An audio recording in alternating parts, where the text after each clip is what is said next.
Yeah.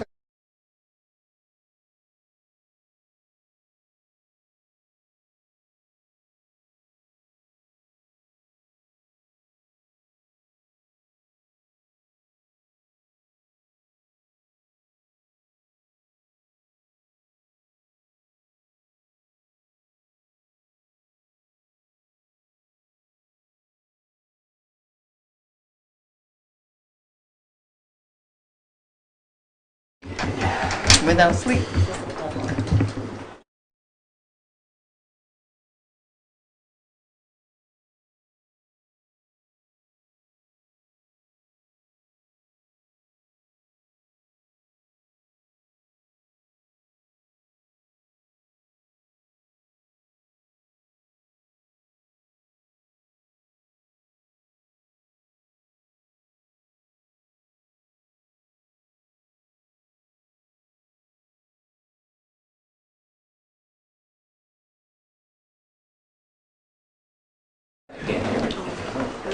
There were a couple recently where they had.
which stands, one nation, under God, indivisible, with liberty and justice for all.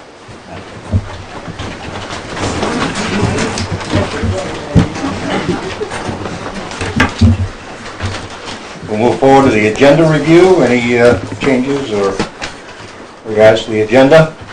I'm good. I'm all set. All set? All set. Paul? All set. Good. And next, we have the pleasure of having a good portion of the police department here tonight. Always a great thing. And we're going to start off with a swearing-in ceremony with one of my former students. I was his principal. Yes, sir. I don't think you ever got sent to my office, though. Not too many times. Oh, okay. So, Chief, would you begin the process, please? Thank you very much for having us tonight.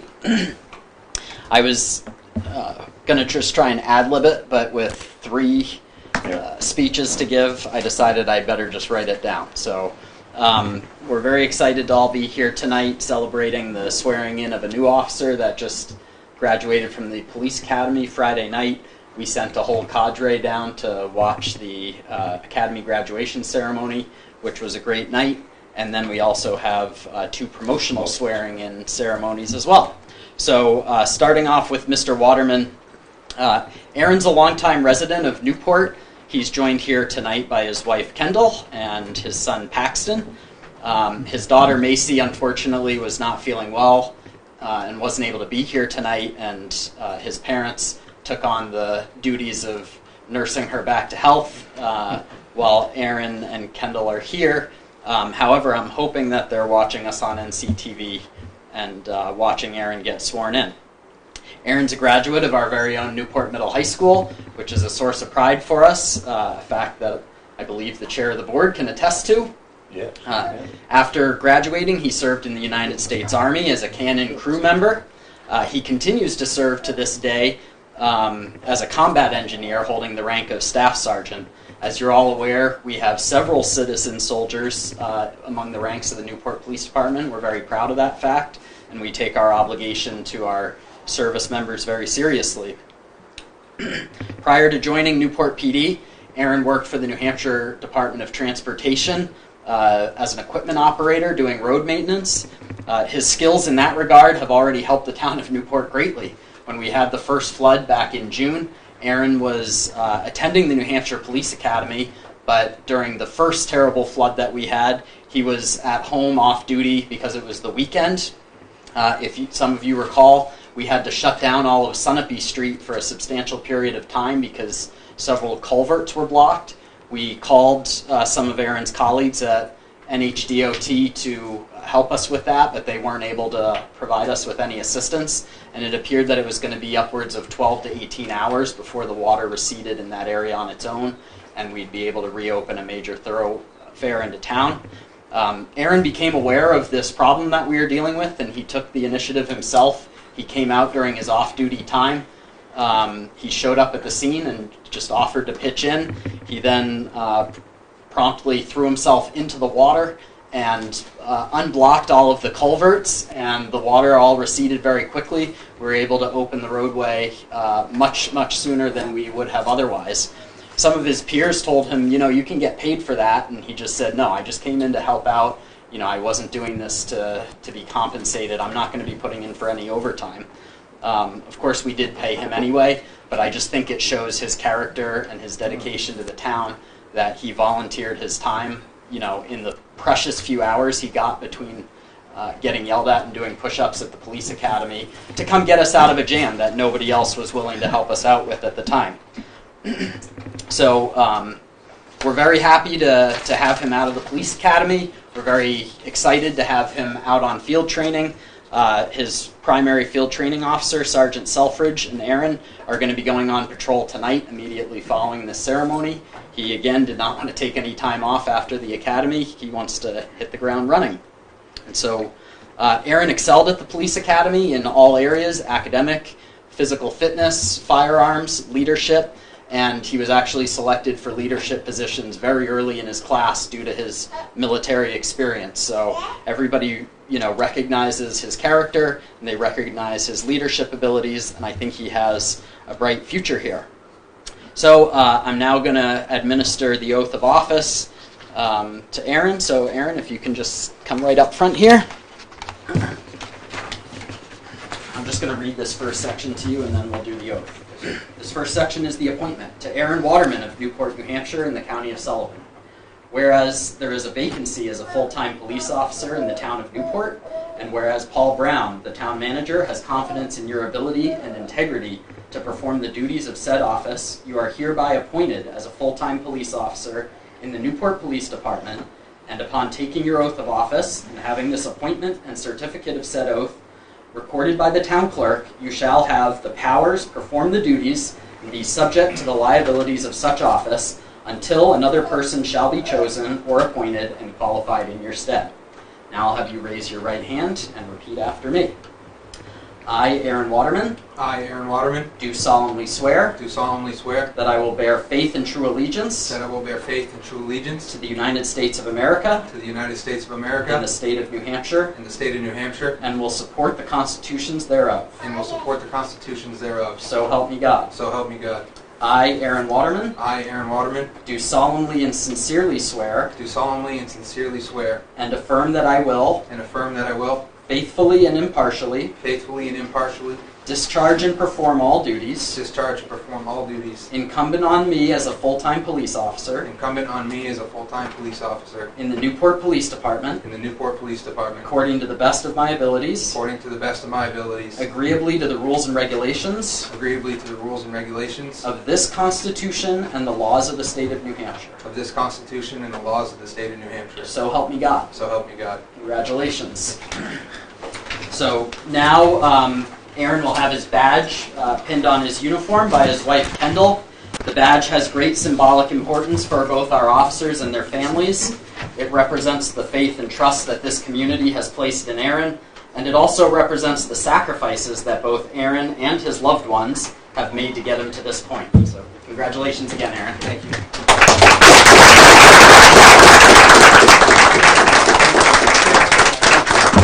Very proud. Thank you for your service. Thank you very much. Thank you. Thank you, sir. Now, Chief, you have 2 promotions. We have 2 promotions now to the rank of sergeant. We're going to start with Sergeant Alexander Marvin. So Alex grew up here in the Upper Valley. He comes from a law enforcement family. He just recently purchased his first home in Cornish with his wife Kelsey, who is his greatest supporter and will be pinning on his badge tonight. They're very excited to be new homeowners. Alex is also joined here tonight by his father Spencer, who retired from full-time service, a full career in law enforcement, although he still serves in a part-time capacity. I believe he went to the police academy back in 1986? 87. So, a tremendous law enforcement background in his family. He's also joined tonight by his mother Veronica, his brother Patrick, his sister Marissa, and other family and loved ones that are all here to support him. Alex has been a police officer for 8 years in total, with the vast majority of that being right here at Newport PD. He started his law enforcement career in Windsor, Vermont, before coming here. He served for 7 years in the patrol division here, before being assigned to the detectives division about 1 year ago. In his current role as detective, Alex has been the lead investigator on just about every significant case that we have had during that time period. Through his tenacity and his interest in learning new skills and new knowledge, as well as his tireless work ethic, Alex has earned the respect of seasoned law enforcement and prosecutors throughout Sullivan County and beyond. I get, daily and weekly phone calls from people singing his praises. This has all culminated in Alex recently presenting a case study on one of his most important investigations to more than 100 professionals at the Attorney General's Training Conference on child abuse investigations. He was presenting to county attorneys, to the Attorney General's office, the U.S. Attorney's office, law enforcement officers throughout the state, and child protective workers. Alex delivered such a great presentation at the Attorney General's conference that he is being requested to deliver it again to a national audience in Denver, Colorado next year. Recently, Alex has made it a point to share his knowledge and skills that he has built over the last 8 years with many of our less experienced officers. He's shown them how to write search warrants, he's shown them how to process crime scenes, how to conduct interviews. Whenever anybody needs help with an investigation, Alex is always there to offer them guidance and a helping hand. I have confidence that in this new leadership role, Alex will continue our excellent reputation as a department within Sullivan County, and he'll help mold the next generation of professional officers here at Newport PD. When he's not working, Alex enjoys fly fishing and spending time with both his family and my dog Zelda. Alex, if you could come up front, I'll administer your oath.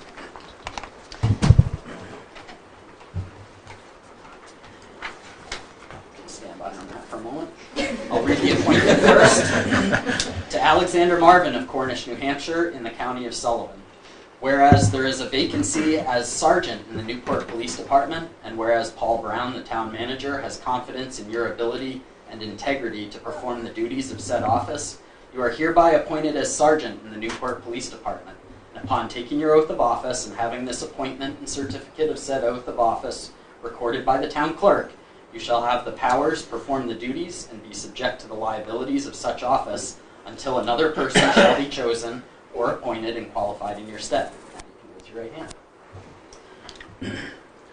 Repeat after me. I, Alexander Marvin, I, Alexander Marvin, do solemnly swear do solemnly swear that I will bear faith and true allegiance that I will bear faith and true allegiance to the United States of America to the United States of America and the state of New Hampshire, and the state of New Hampshire, and will support the constitutions thereof. and will support the constitutions thereof. So help me God. So help me God. I, Alexander Marvin, I, Alexander Marvin, do solemnly and sincerely swear and affirm do sincerely, solemnly swear and affirm that I will faithfully and impartially discharge that I will faithfully and impartially discharge and perform all duties incumbent on me and perform all duties incumbent on me as a sergeant in the Newport Police Department, as a sergeant in the Newport Police Department, according to the best of my abilities, according to the best of my abilities, agreeably to the rules and regulations agreeably to the rules and regulations of this Constitution and the laws of the state of New Hampshire. of this Constitution and the laws of the state of New Hampshire. So help me God. So help me God. Congratulations. So now for the badge pinning, Alex's wife Kelsey is going to come up and pin his badge on his uniform. Again, the badge has great symbolic importance for both our officers and their families. It represents the faith and trust that this community has placed in Alex, and more importantly, it represents the sacrifices that Alex and his family and his loved ones have all made for our community to get him to this point tonight. Well done, Kelsey. Congratulations.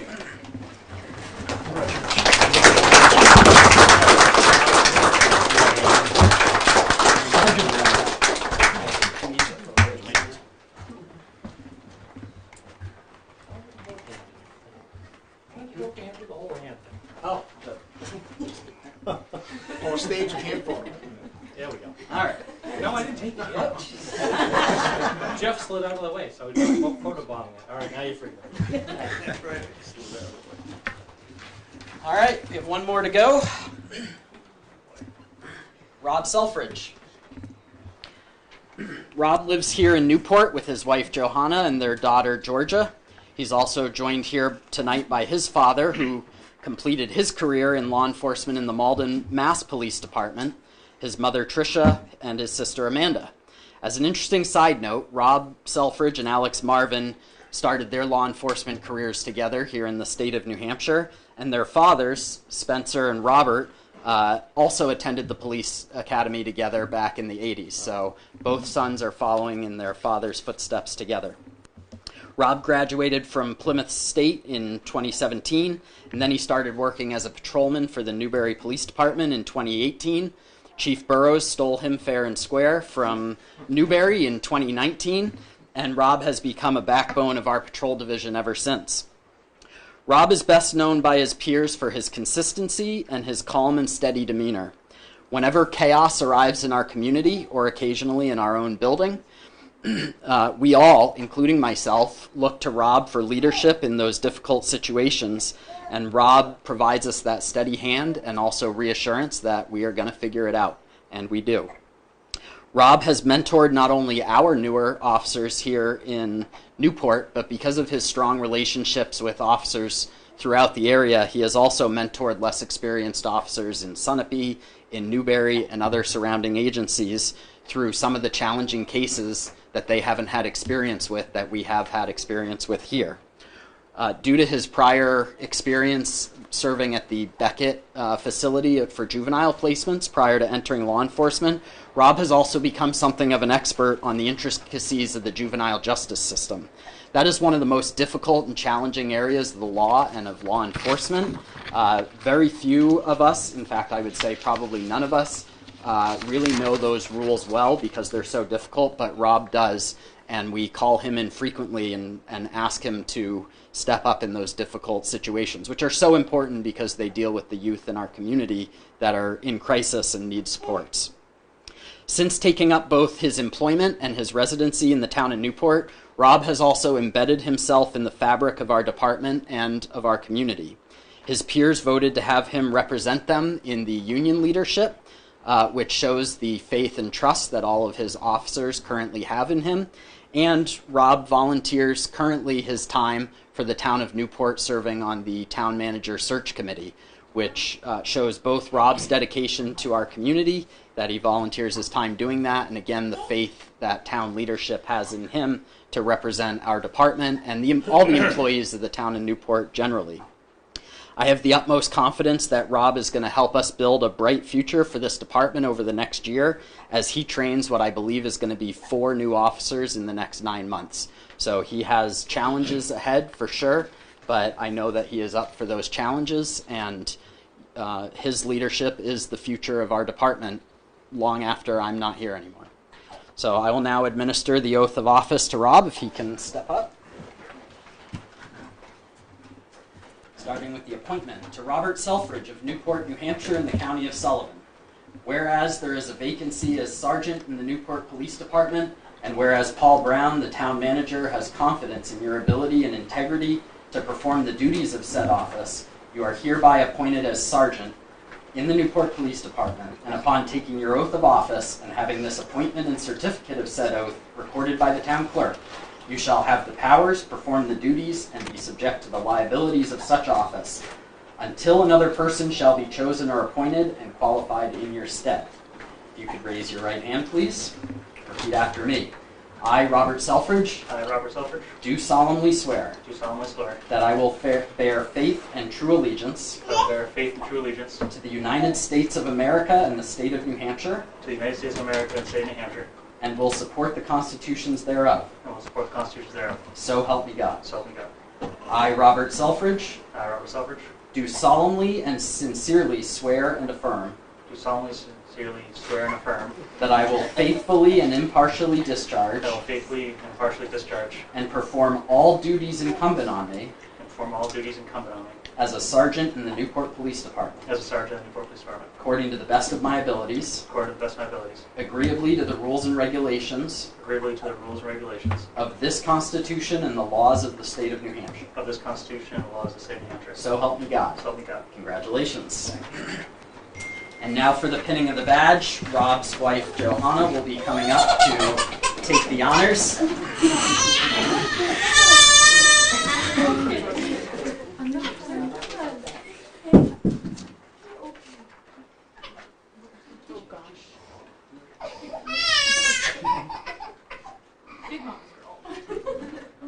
No pressure, you got this.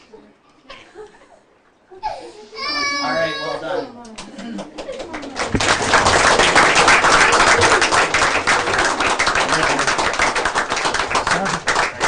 Congratulations, thank you. I think that does it for now. And I stole one, Alex. Thank you very much. Congratulations to all of you tonight. And Chief, good job. And Very good. Nicely done. Yes, thank you. You guys all gonna stay for it? You're more than welcome to. That was an invitation, you didn't have to. There must be barbecue somewhere. Aaron, congratulations. Thank you. Thank you very much. Good to see you, Aaron. Good to see you too, sir. Good night, guys.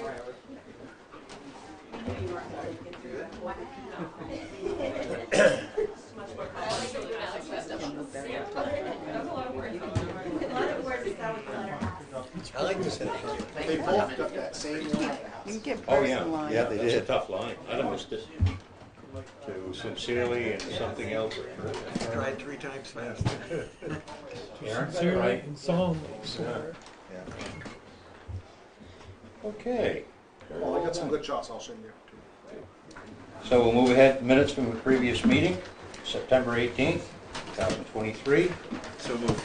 Second. Any discussion? Well done. Yeah, Good extension. One just question. Yes. It mentions when we got out of non-public and then adjourned. Paul, are you going to get a separate minutes of the non-public session? Yes. Okay.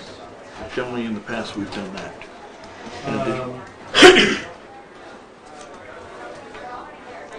Because this, I thought we voted to. Next one up, Chief. Chief, not that one. The bottom of that, the board voted unanimously to seal it on. Oh, Yeah. you need the minutes, but they're sealed. Still need to We'll get them. okay. Good. Yeah. That was my only, nothing wrong with these minutes. It's just we've normally had separate sheet on the non-public session. All those in favor? Aye. Aye. Aye. Consent agenda on the back of our agenda. Move to accept. Second. Any discussion? Hearing none. I'll call for a vote. Aye. Aye. Aye. Aye. And move to informational. Main Street fire hydrant relocation. Paul, do you have information on that? Sure. So last time we talked about removing the two hydrants, either the two hydrants on both sides, the two hydrants on both sides of the street, and then putting one in the central strip. Mm-hmm. The question was asked about moving it down further, which we can do, and that's not a problem there. I think you wanted the chief to chime in or to opine on that, so he is here to address that. So go ahead and opine. Thank you. So I went down and looked at it, and there's no real issue with putting that hydrant, moving both of those hydrants, combining it into one on the far end, south end, whatever it is. And I did some measuring today just to kind of figure it out. Where the hydrant is in front of the Opera House there to where the proposed new location is about 80 feet, which is fine. Mm-hmm. Then there's a hydrant West Street in Maine, and from that hydrant to the new proposed location is about 100 feet. So we're not losing it. Not losing. So between the two hydrants, from one end to the other end is 380, and then from West Street to the one on the other end is it's 280 and 380. So it's no problem. I think it's a good idea to put that hydrant right there in that current walkway. I guess you're going to get rid of that one crosswalk right there. Yep. Right there would be a perfect spot for it because you could hit it either way, and that eliminates it there on the sides. So I have no issue with that. All right. Thank you, Chief. Anything from the board? Yes. I'd say the other advantage of putting it there, which I thought about that spot, is that, if we're going to do it prior to next year's repavement, that doesn't require us removing curbing from other section there and then reinstalling it. So it's a pretty brilliant. Yeah, it's a good idea. That was a good idea. The only thing I'd be concerned with is that tree. There's a tree there. The roots. Then there's a street light right there too. So I don't know where all that stuff runs. And when I talked with Todd before he left, the pipe, the main runs up in front of your place. That's where the main runs, and then it branches off to that one in front of the courthouse, in front of the Opera House. So I don't know how that would work. Probably just come up, branch, and then continue on up, just like. Paul? Yeah, so talking to the department today, hopefully I don't remember the map from last week. The current hydrants, there's a main running down the center of the southbound lane. And the hydrant on the west side is just a straight trunk off of that. Mm-hmm. We'll be removing that hydrant, filling that, cutting at the main and disconnecting that and putting straight pipe back in so that valve will go away, so you don't have a future weakness in the valve. And then they will fill that pipe with flowable concrete so there's not a road, any type of road impact or depression come along. On the Opera House side, it actually doesn't come straight off the main. It comes off the main closer to the south side of Lake Sunapee Bank, Bar Harbor Bank. Goes across the street and then down the northbound lane. We'll be doing the same thing with that. to eliminate that hydrant, and then cutting it off the current main, and then down at the, with the new hydrants proposed, it'll be just a straight pipe off of that. Talking to the department, they don't currently have the staff to do that with what they've got to do between now and the winter time, so we will be probably putting that out to bid and getting quotes for that, and I will be back to you with those quotes. Is that something that we should have done before winter? Or is that maybe an early spring? My only concern is I would hate to have the state come through and say, yeah, we're doing it tomorrow, and us not be ready. And Yeah. so if we could get it done now, I'd like to see it done now. That's what I'm thinking too. But if I know contractors are busy, but we will inquire. Good. Jeff? I'm just, in the line of the thought of placing it where you guys suggested is that that would, if we're doing now, would necessitate grinding down the crosswalk markings and eliminating that crosswalk now, because there'll be a fire hydrant right in the middle of the crosswalk. So if you want to do it so far away from when the street's being resurfaced, it does pose a little bit of an additional problem, unless we don't want to put it there right now, just park it up a little further up into the bark mulch. Paul? I was just gonna, right now, I know there's a tree there, I know there's a street lamp there, we don't have the specs on where that is run and everything. So I would probably come back to you with that and then talk about the timing of it. So we have work to do before we get to A little bit, not a lot. Okay, good. And I'm sure it can be prepped and just finished in the spring. Yeah. So it's ready to go. Good.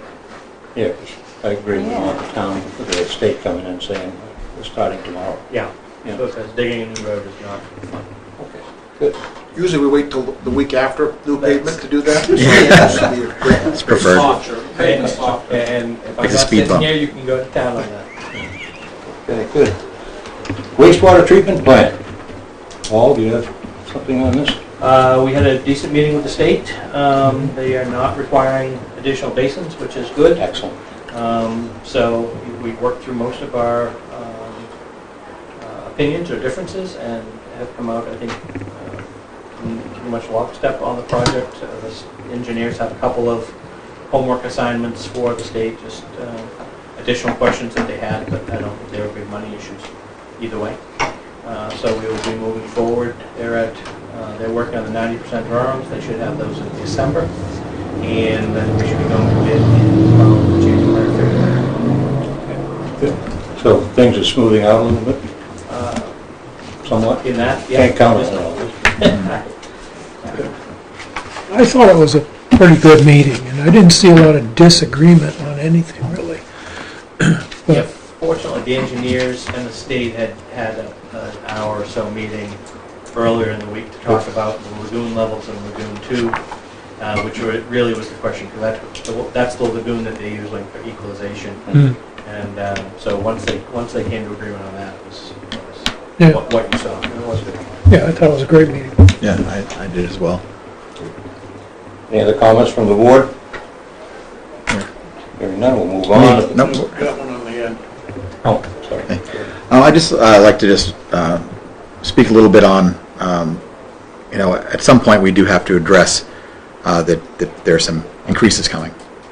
And when that is and how much that is and what the percentage is something that we will, it's going to happen. So I have, through spending the day there, have, dug in as much as I could into what the possibilities are. And I think, Paul, you were there when we were speaking with Michael Curry. And something that he had brought up was that there's the SAG grant, which is the state aid grant. And that is hopefully will still be available at the time. There's never a guarantee on these grants, but they were inactive and they are now active again. That's an RSA 486, I believe. That is a state contribution of up to 30%, of which we should qualify for on that. He believes that we will be in the 30% range. It's a substantial amount of money and will offset some of that billing, as far as my understanding on that, unless you can state otherwise. On the two loans, the SRF loan and the USDA loan, which is a rural development loan.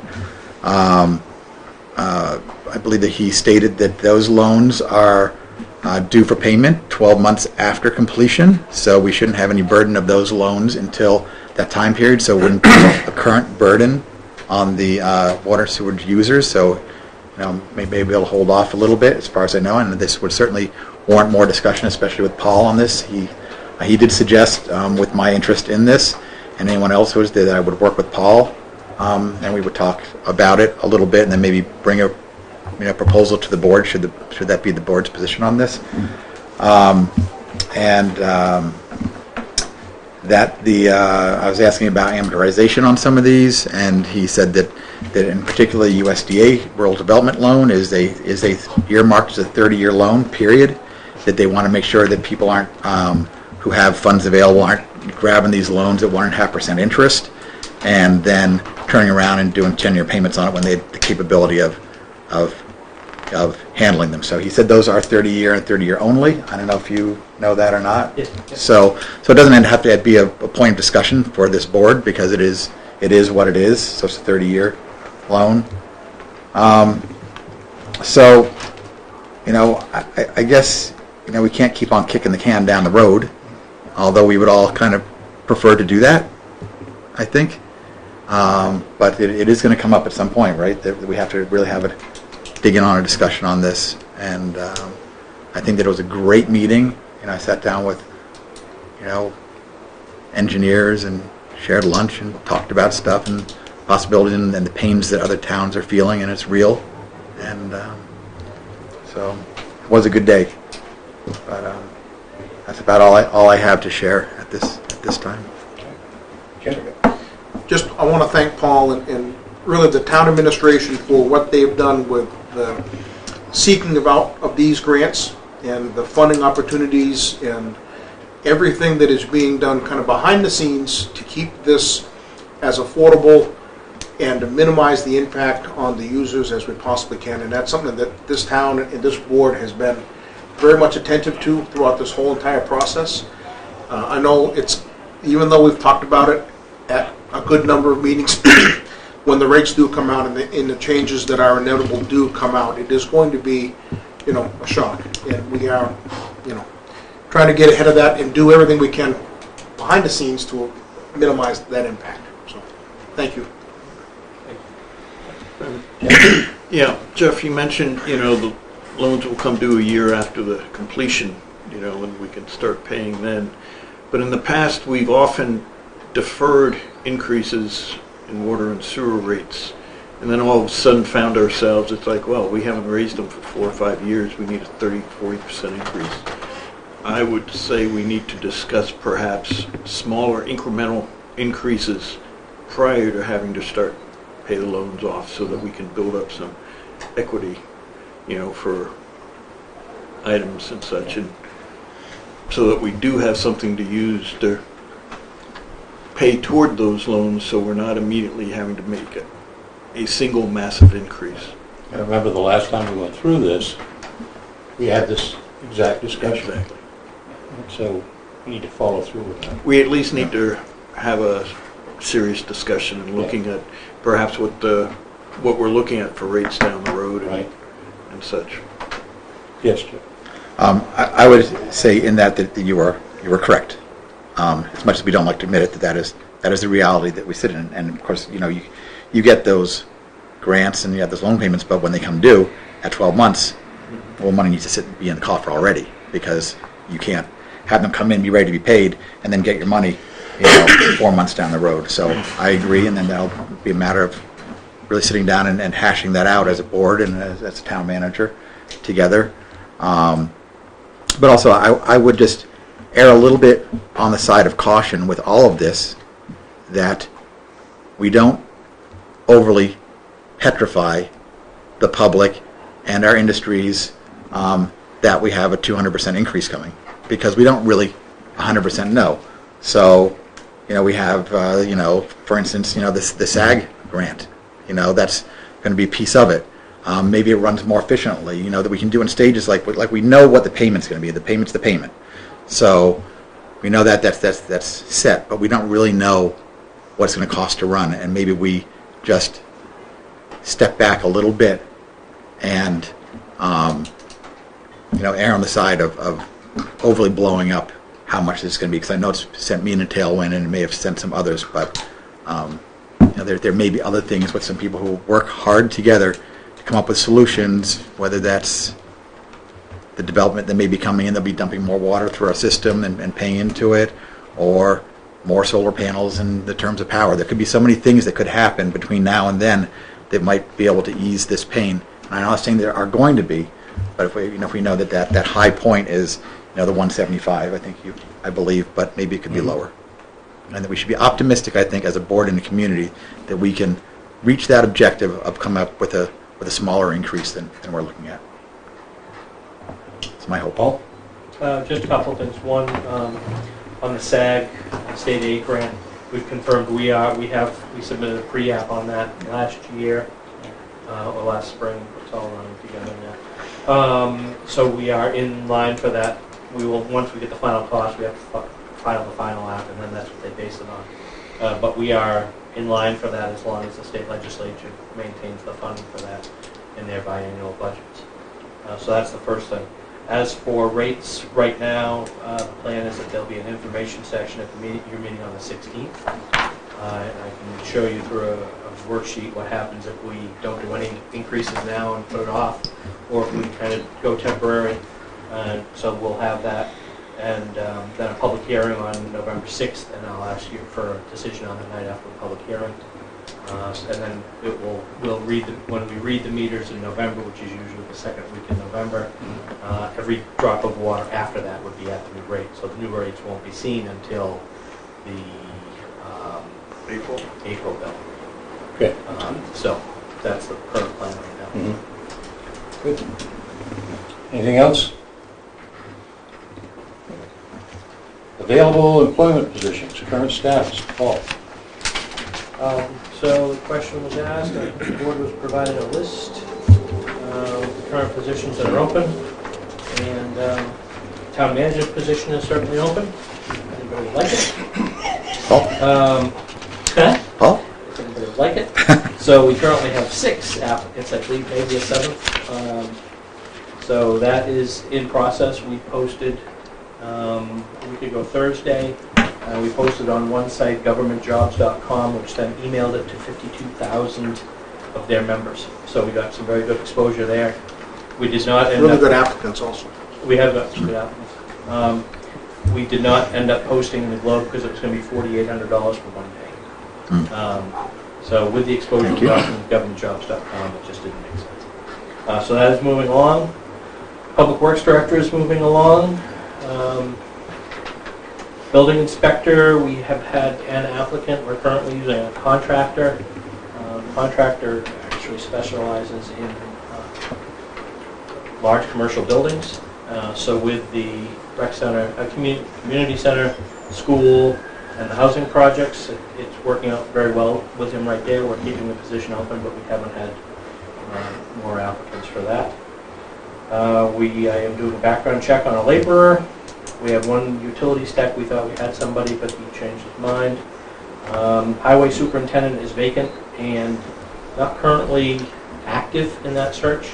My hope was that a new public works director would select their highway superintendent. So that right now is kind of on hold. Aren't you doing that right now? I am still a little bit, not really superintendent, more public works director. I have my hour a day at Public Works at least, which isn't fair to Public Works, the crew, the town. I need to get somebody in there. Like I say, it's active. We're working on that. Good. Permanent part-time custodian maintenance, and that is still vacant and active. I don't think we've had any applications there. Truck driver, equipment operator, we have hired one, and probably a second one through the winter at least. So those positions are fairly well full. We've just hired a new firefighter EMT, so they will be staffed as budgeted. And as of the last week, as of the last week, I've signed 3 letters of offer to police officer candidates, and they will be staffed as budgeted also. Jim? Yeah, just quick, Paul. Just a question, Paul. Are you finding that the new salary study, the new wage increases, is that helping, or is that, how is that going through this process? It's helping some. It's not. There's still some market changes out there that are an issue, I think. We'll look at them in the budget, but certainly, I mean, it's helped. And I think current retained staff rate. I was going to say retaining retention. staff has helped retention. Thank you. And it's helped there also. So it was good. Good to know. And Thank we're you. going to fund it again. Anything else from board members? Hearing none. Thanks, Paul. Community center, Paul? So community center, I've been working with Breadloaf. We have submitted our final package to USDA. They are reviewing it and getting back to us. Fortunately, we don't have a shutdown because that was my biggest fear is that they were not going to be answering the phone this week. So we are fully filed there. And the only issue right now, and somewhat of a minor issue, is we have seen a slight price increase. Breadloaf has gone back to all of their subs from the bidding. We had just short of a $100,000 increase in the steel costs, but that was, we have continued to cover that in our current donations. So that's the change since last week. I was waiting for us to get a full package into USDA, and so I will be signing the go letter for Breadloaf tomorrow, and we'll get them going. They anticipate a November 1st groundbreaking. Yeah, a big ceremony? Whatever you'd like. On a I'm hard big on ceremonies. You want a hard hat? Spray pen and shovel? No. Okay. Comments from the board? Jeff? So I'm sure you guys are probably ready for this, but I was really dismayed by last week's vote and the way that it went down. I think that if this board has learned anything through the striping situation, that not discussing something before such a serious vote is just not okay. There is a community here that has been in agreement and disagreement over this community rec center thing for a very long time outside of this build, and to whittle that down to a quick vote on this without any discussion about not being fully funded for it is unfair. And what does that mean to the community when we have a shortfall? Say the grant doesn't come through. Then what does it mean? You know, I want to know what it means.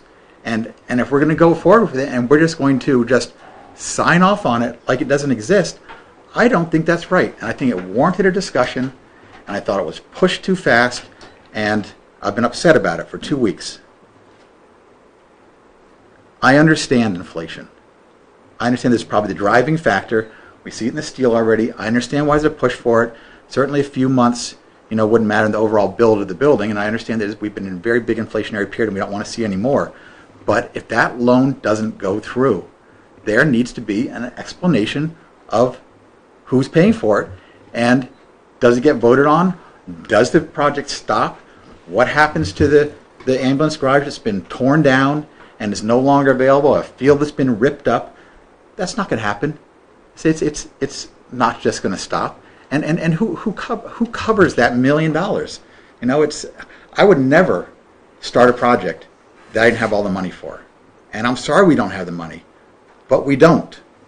It's a promise and it's a hope, and it may be 95%, but it's not 100%. I mean, I believe that we supposedly had funding for this parking lot back here that fell through. So don't tell me that these things can't fall through.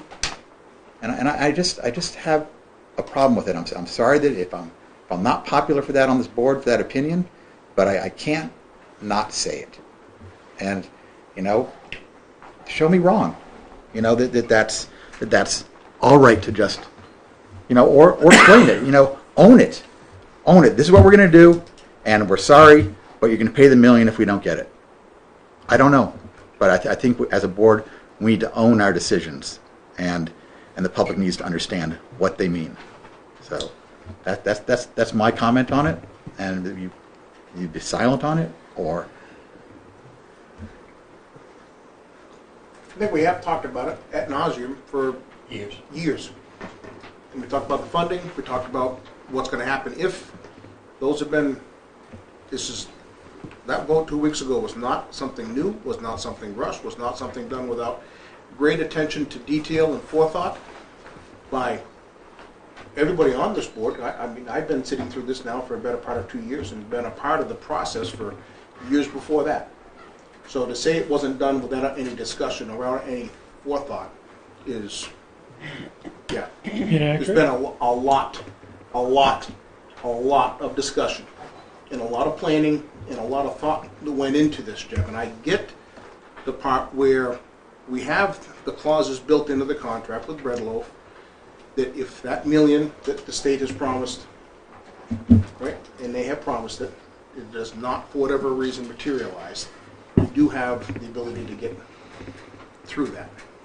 We also have the ability to continue to raise funds, and we have people who are looking into that, so that it doesn't fall on the town. That was never our intention, to have it fall back onto the town. So there are people who are, should it not happen, we will cover it. Paul, you've talked to me quite a bit about, there are people who are, you've got more money coming in, you've had more money come in. Are you confident? Yeah, we certainly have the commitment of the 5 government council members and the governor's office. We just need to make sure that we Get things in. dot our i's and cross our t's and get stuff in. We have a pre-applicant meeting sometime in the next 2 weeks. Allison's working on a sketch on that to make sure that we are in lockstep with the state on what they want and what they need. We believe there's about $9 million left in the fund that the governor set aside. I've also heard rumor that there's additional funds that the state's going to need to push through, and I don't know if it'll end up in that fund or not, but certainly if the fund comes up short, we would encourage the governor to push them that way. But I do want to interject this, and that is, we are under some urgency, because if we don't move forward, we run the risk of losing at least one of our major contributors. And that would end the project right there. So there has been a lot of discussion, Jeff. I hear what you have to say. I'm sorry you spent 2 weeks in angst about it, but as long as Paul feels confident and we voted to move ahead 4-1. Yes. Yeah, I mean, the $1 million from the state, our executive counselors were all in favor of it. From what they said, the governor's in favor of it. But before they can approve it, it has to come from Community Development Finance Authority, that reviews the applications and sends them forward. Now, for some bizarre reason, ours was literally thrown out, not even considered last time.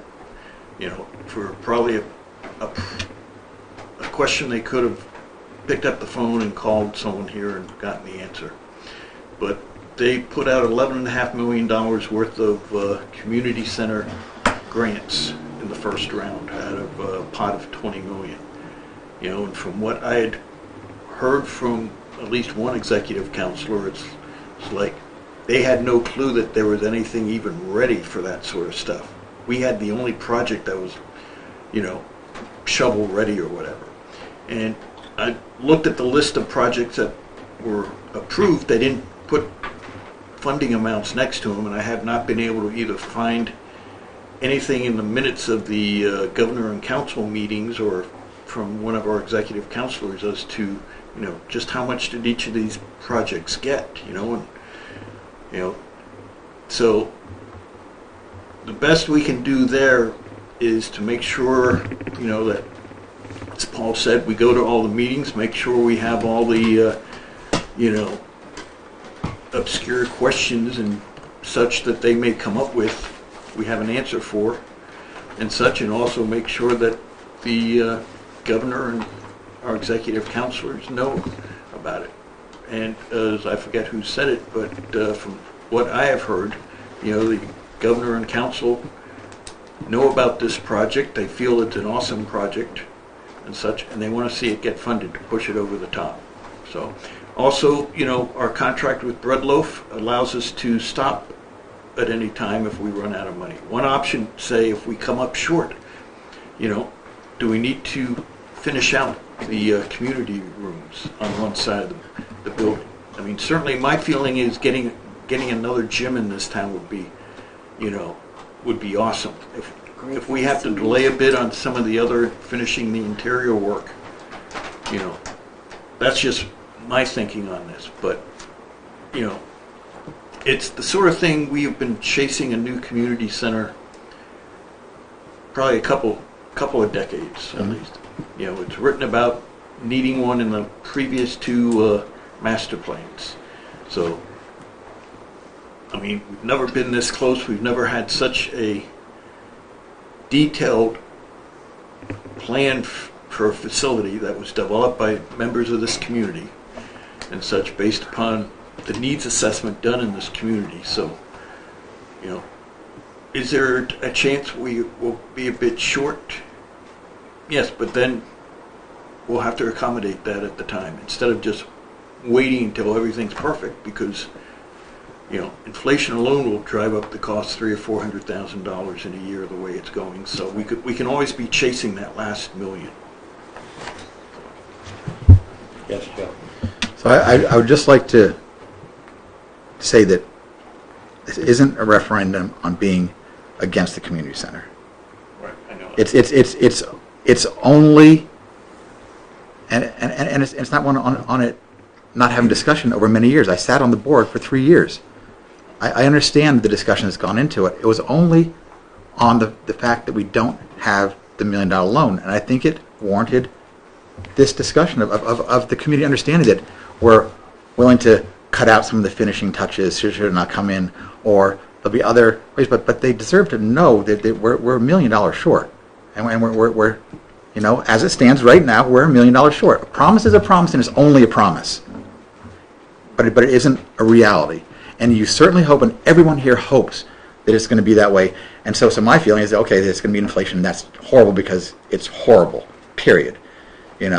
Especially now. But, I would have waited till the spring. I would have seen the money was in, and if it didn't come in, then I would have thought that it would go to the taxpayers, and everyone would get a big, huge rubber stamp on it and say, absolutely, a lot of work's gone into this. We're going to approve the $1 million loan, and we're going to move forward as a voted on warrant article, and it would have been, everyone was shown to the ribbon cutting, and it would have been a wonderful thing. But it felt a little bit like this is the thing we don't want to talk about, and I understand that because we don't want to talk about it. But its reality is that we're short right now. So I don't. What? We had talked about it. We've talked about it for quite a bit. We've talked about not having the money, and the public understands what happens. We've talked quite a bit about what happens. Paul and I have had a lot of discussion about it, and I know Jeff has too. I haven't been privy to that, and the public certainly has been privy to that. It was discussed at It was that. discussed in a meeting. But, I understand your position. I'm not saying I agree with your position because, you can paint a dark cloud. We're saying we're going to move forward with this, and we're going to push forward with this, and we're going to get this done for this community. And Paul, my only concern is I want to make sure you're okay with it. If you're not, you need to tell me. Because you're handling the money, Yeah. okay? I heard you. I see it, Rick. I am as sure as I can be, given the situation. And the commitment that we heard during the first round of the application where we were dropped out of it. Thrown out. We have a lot of support in Concord. We know that. I will also say PJ and I had the conversation last week, what happens, and he says he gets the trail and starts fundraising. We do have a couple of lines on some other foundations and things that may be able to provide additional larger funding. Not enough to get a walking track, but that's a bridge. So, yeah, I mean, I would say the board needs to make if we're going to go, you need to make the commitment, and I support that commitment. I think we did 4-1. You did. Yeah. And part of that commitment is that if for some reason the million doesn't come in, we all have a lot of work to do. Okay.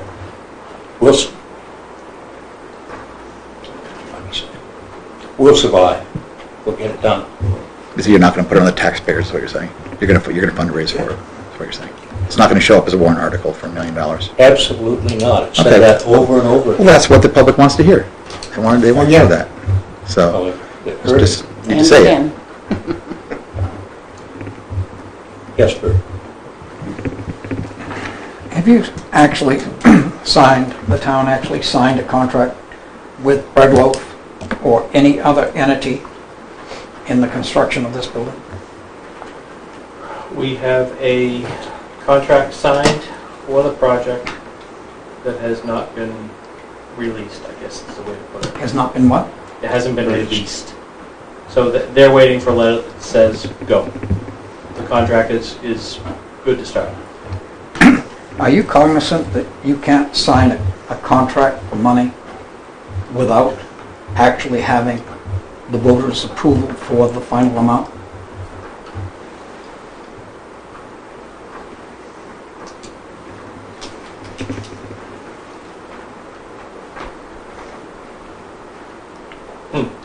I'd need to see that. I'd want to talk to legal counsel about that. I mean, 91, not 91, that's not correct. 3195B allows the board to accept and expend grants. This grant, neither this grant nor the USDA grant is in hand yet.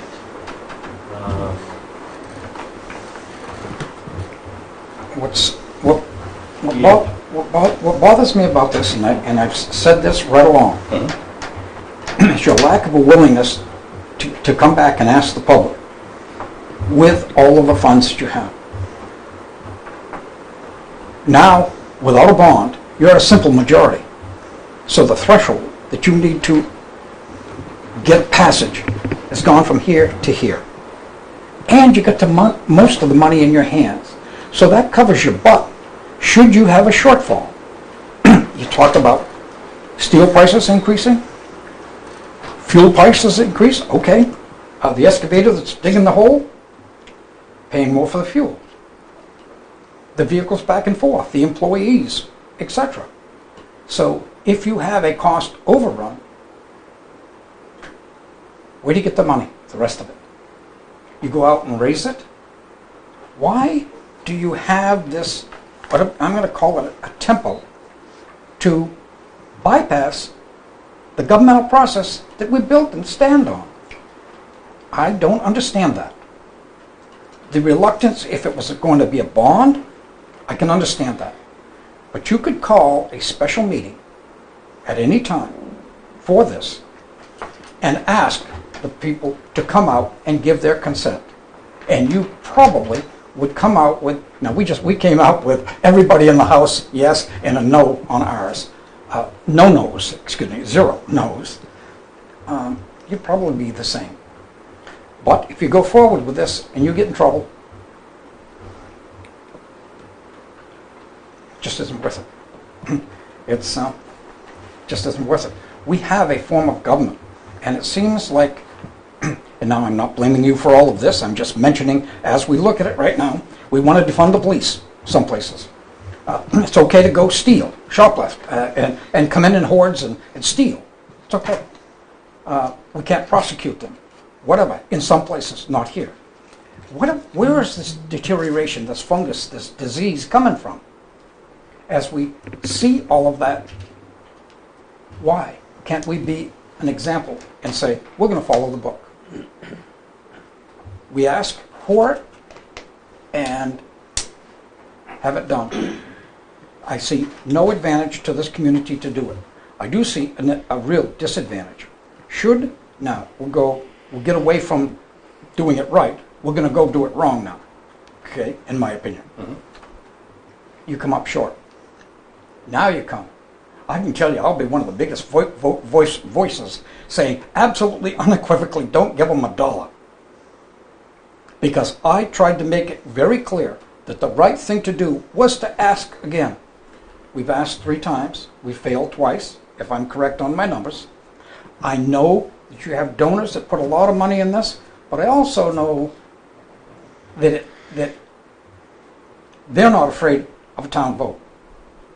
And when I say they, I'm not talking all of the donors, but I'm talking the ones that I know. So, I don't know why. It doesn't make sense to me. When Hunter was here, I understood his guidance. I saw the sheep following, sorry to insult. And now it's time to stand on your own 2 feet and not be led in the wrong direction. The right direction here now is to simply make absolutely unequivocally sure that what's here and been said tonight and what you say is going to happen, you put it to the public for a vote.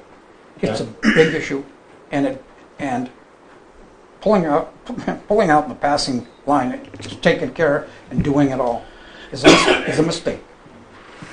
Now, initially when you started, you said we had a requirement. Are you going to check into that? That would be very interesting. I just sent that email. So, you vote to accept and expend a grant or a donation. What we're moving forward with right now is that. So, a couple of things. We have a contract right now. That contract is pending authorization to start the work. That contract says that we can stop if we don't have the funds. So what you have put forth is direction to start the project with the funds that we have in hand and move forward with that. We have about $3 million in hand. So we have the money to get started and go forward. The USDA grant is the next almost $5 million, and then the state $1 million, and we've got a couple of stragglers. When's the USDA grant fully going to be here in our hot little hands? I would hope sooner than later, but I don't know. I can't get that. I can't get it. I know that we are fully. The money has been authorized in Congress. So one of the discussions was the back parking lot. We were put in for a congressional appropriation by Senator Shaheen, and it came out of committee. No, it was voted to go into committee, but then it was slashed in committee. It didn't come out. The USDA grant right now has gone through the full appropriations of the federal government. It's the old budget. It has nothing to do with continuing resolution that we're in right now. So it's fully funded and sitting in somebody's bank account that USDA says write the check. We, like I said earlier, I said initially, we are confirming that we have the full funding package that we need from them. And the release of funds has not been discussed yet because we've just been making sure that we have what they need. So. Jim? To answer your question, Brad, I don't think that the board in our current guidance or previous guidance was rejecting the fact that we should or could go back in front of the town. I think the issue there was waiting until the next town meeting would have put us behind and had cost overruns or changes in material fees. I don't see, if we were to do that, being a problem, do it in a special town meeting in an advanced process so that we didn't have to wait until next spring, putting us into the next construction season. I think the push was really to get us into this construction season before we had any material changes in cost. So I don't see where the real hardship would be in doing a special town meeting and at the same time explore, whether it be the other funding sources or to hopefully within the next 2 weeks have a better understanding with the governor and council on the standing of that $1 million. So there could be a 3-pronged approach here, whereas we do special town meeting, seek the additional grant or other funding sources. In the next 2 weeks, also having that follow-up with the state to keep us on the top of that request, and not alone, but their funds. There has been, Bert, I know you're well, a hesitancy for this board to say, okay, we're going to go to the town with the mindset that we're raising the money, and so we're going to spend the money and give the town this. Maybe that is the wrong approach. I mean, I hear Jim tonight, it's the first time I've heard that type of statement. So, you know, as long as we can move ahead in an expedient fashion, that's my concern right now. And we can have a special meeting anytime, get that done. So, Yes. okay, Wayne's got his hand up, and then go ahead. But I'd like to finish. Go ahead. Where, And then Wayne, you okay. took an arm wrestle. I'll slap him. Okay. Mr. Brown, I love the guy. I worship the ground he walked on. This guy has been great for us.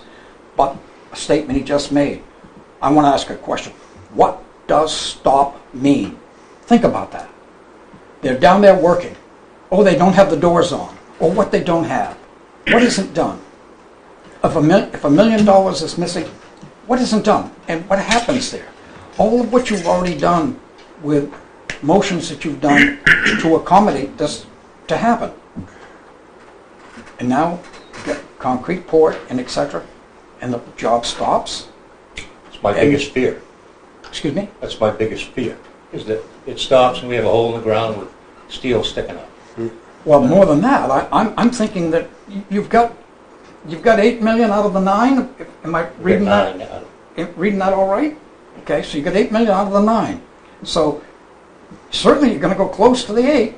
That's going to be nearly a complete building. Right. Where's the other $1 million going to come from? And you have offended those of us who understand and appreciate. We pledge to the United States of America. We do that at every meeting. And that is, when we do that, that's all of the laws, regulations, and etc. that government has done. All the way from the first one that says we do, all the way down to everything that comes to us. And that's voting for the appropriations.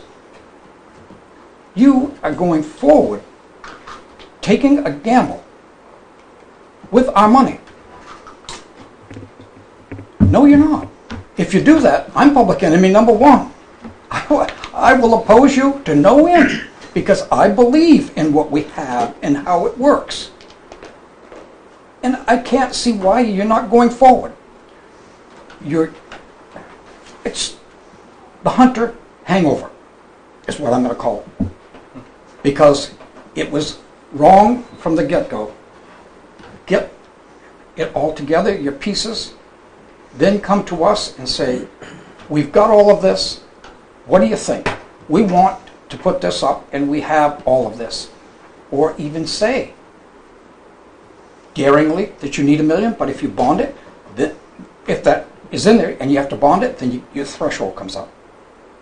Okay. So if you just ask our permission to go forward, you get it and say, there's a probability, if you're honest and say there's a probability that we might not have all of the money and have to come back for it, at least then you've done your job. And I now will shut up. I want it understood, it has never been our intention to come to the people for money for this project. Your intent's been clear. You've been trying to raise all of this money and get it done. You've done a wonderful job so far. I have no exception to that. But if there is even the slightest doubt that you might come up short because of inflation or whatever it is, you should cover your butt and ours and not create a position where you've gone forward with something that stops. Wayne, you all set? Wayne. Hey, I just like to, have you thought about changing locations with the rec No. center? No. If you change locations, like I'm bringing up the old Patton's truck stop, okay? where Patton's across from the school, the other side of United Construction. There's a piece of land there, town owns. And you have no buildings to tear down, no buildings to replace back, a ball field that you haven't got to tear up and put back. That's all money. You start tearing all that stuff apart down there to put back. There's thousands and thousands of dollars put back there. So if you turn around a different location that you didn't have to tear stuff down and put stuff back, and then right down there, you are in I'd say it's flood zone, water does come up there. Look at this summer, that heavy rain we had. It came up right up to the bathrooms down there. And if that was in the spring of the year with ice, that would have took out that new building. We haven't had any discussion. I wish you had brought that up like years ago, but we're here That now has and we've been moved discussed. ahead. Yeah. It's the thing is, I got parts of my land across the river. Yeah. I've got parts that's in flood zone, okay? And everything down there is in flood zone, where you talked about building. So, but you take the summer, this water came that high and flooded the bathrooms down there, came right up to them. So, if that would have been in the spring of the year, which we've seen water up that high, and you get down to the surfing place down there, and they'll show you pictures of the highway garage when it was in where the ambulance is, and they had 4 feet of water in there. And that's back a long time ago, but the river's filling in again now. They trenched it once before, but now it's filling in again, and it's water comes high. But that piece of land, the town owns down there at Ross. I talked with PJ on Saturday, just throwing that across to him, and he says, that's a good idea. And he says, the school's across the yard, I got all the fields to play with, everything, The fields are all there for us, And the school could work back and forth. This is always talked about, the school gonna be able to use this, and school, kids be using it. Why not put it down with across from the school?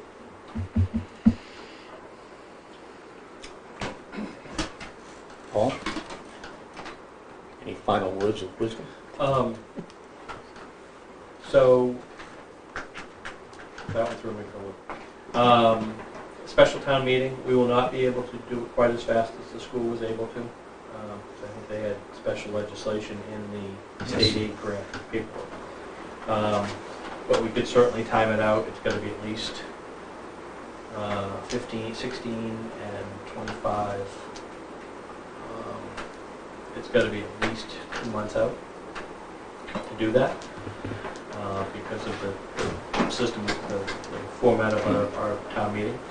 But I can certainly look into that, and we could hold a special meeting sometime in the next couple of days or next Monday and start the process if you wanted to. But I can look into that tomorrow and let the board know.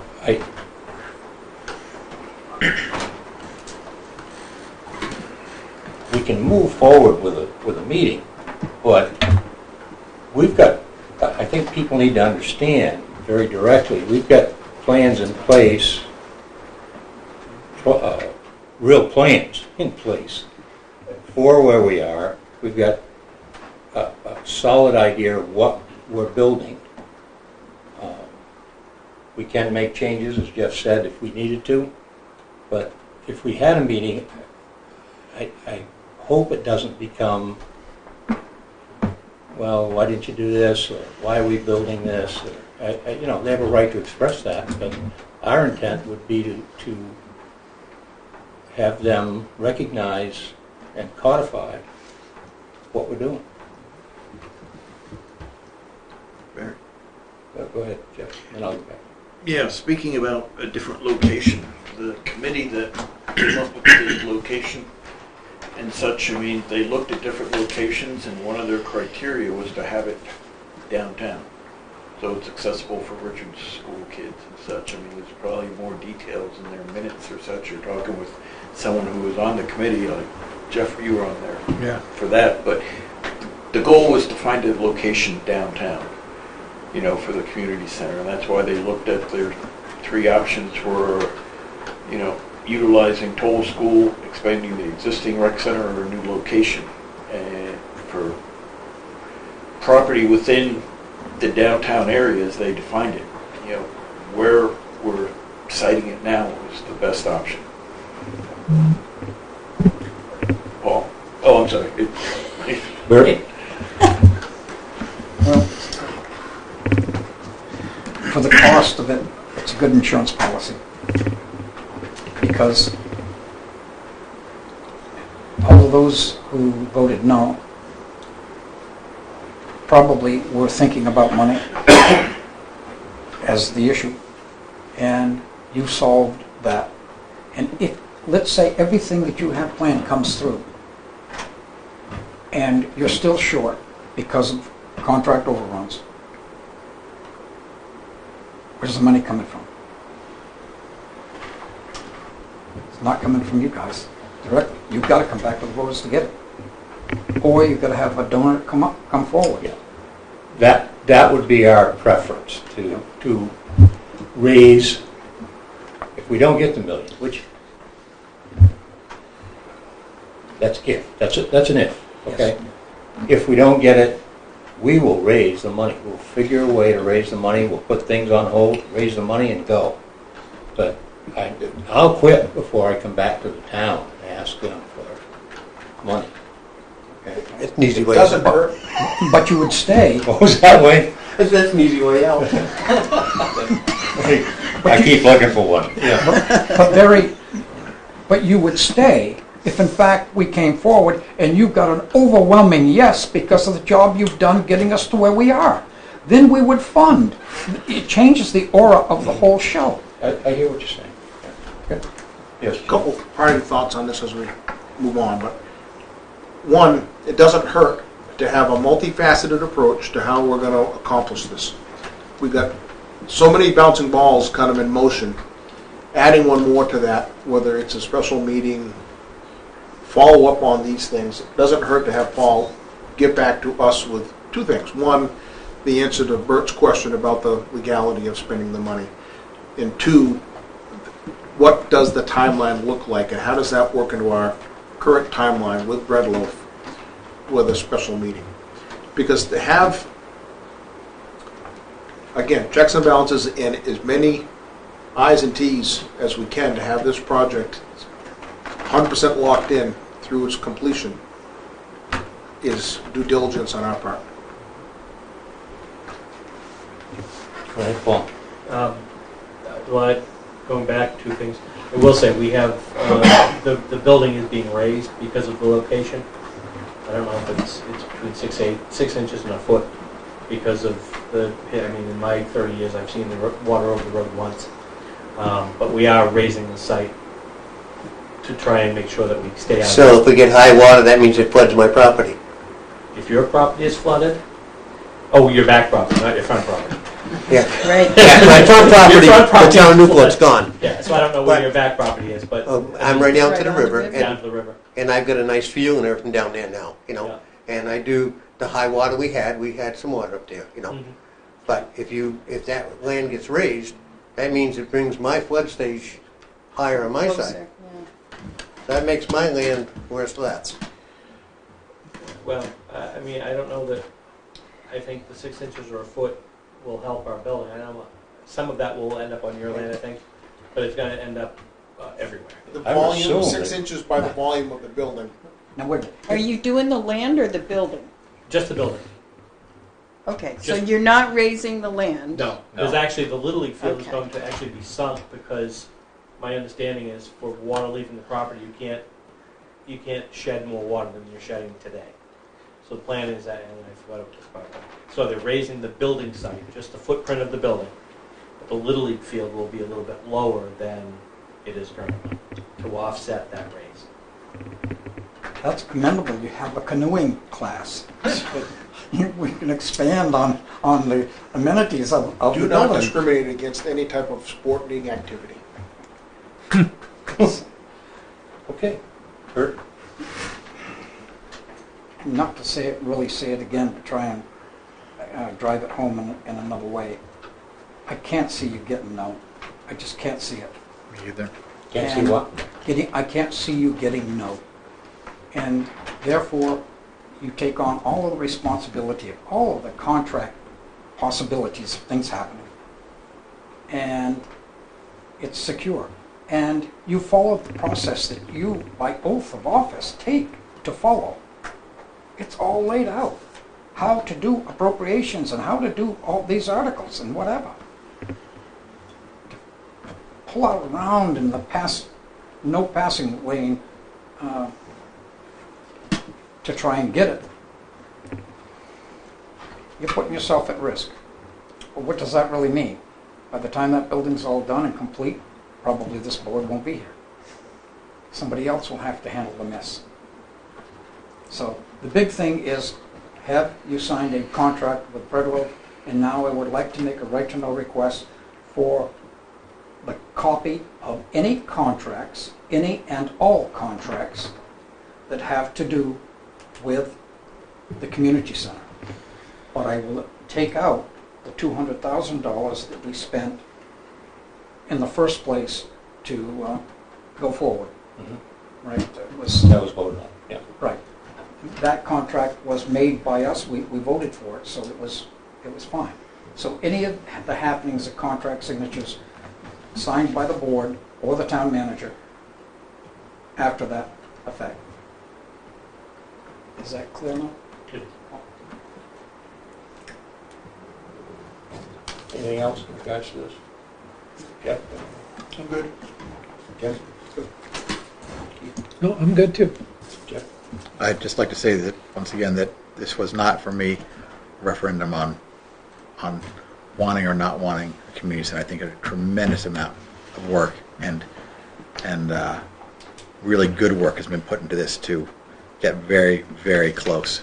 But I'd say, like Bert, have my concerns, with the non-vote from the public, with a thumbs up, because I think that it would, to have the whole town here on a all on the same page, to have a ribbon cutting and have not half the town here and half gone, doesn't feel good. It feels like a divided town over something that's been a discussed item for many, many years, and that's just about where I stand on that. So. Action items. New Hampshire Department of Safety, body worn and dashboard camera grant. Accept, expend $15,477 and authorize the current and active town manager, and he has been very active, to sign all related documents. Calls for Need a motion? a motion. Make that motion. I'll second Is that. this the one that Any needs to be discussion? read? I was just going to ask that question for discussion. Alex is in the back. You can. Where is it? Is there any additional wording that we need to have on that motion, Paul? I don't think so at this time. So There's something. there are some funding options here that we need to go through. Okay. And I want to bring to the board that the funding can wait till the next meeting. You don't need to order anything today. So you've got two items here. Motion to accept and expend Department of Safety grant in the amount of $15,400. And then a second motion to accept the United States Department of Justice, Bureau of Justice Assistant Grant in the amount of $15,400. Is that the same grant? If I can, Different grant? So we got $30,000. Go ahead, Chief. yeah, I'd be happy to tell you the history behind all of this. Newport has been the trailblazer in this area in terms of body-worn cameras. When Chief Burrows was the chief, I think Newport was the first department in Sullivan County to start putting body cameras out in the field. In 2020, we purchased replacement cameras from what was WatchGuard. They've since been purchased by Motorola. Those cameras have exceeded their service life. The batteries are not holding a charge. In addition, we currently own and maintain our own server to store the data from those. And in just 3 years, we've accumulated more than 7.5 terabytes of data, more than halfway filling our current server. And the server itself is well beyond its life and would also require replacement.